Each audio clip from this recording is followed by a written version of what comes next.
The Recipe Room. Hello everyone, and welcome back to our channel.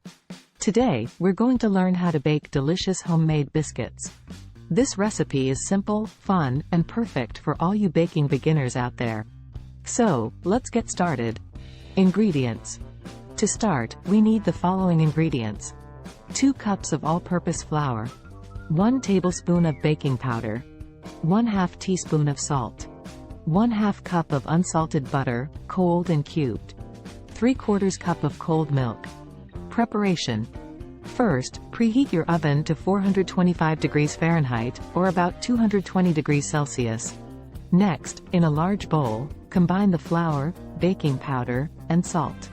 Add the cold, cubed butter.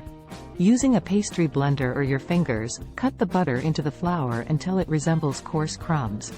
This process is crucial for fluffy, flaky biscuits.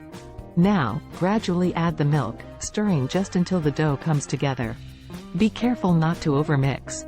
Baking. Turn the dough out onto a lightly floured surface. Pat it down gently until it's about an inch thick. Use a round cutter to cut out the biscuits, then place them on a baking sheet. Bake the biscuits in the preheated oven for about 12–15 minutes, or until they are golden brown. And there you have it, folks. Beautiful, flaky, homemade biscuits. Serve them warm with butter, jam, or gravy, and enjoy. Thank you for joining me today. I hope you'll try this recipe at home. Don't forget to like, share and subscribe for more delicious recipes and cooking tips. See you in the next video. Thanks for watching.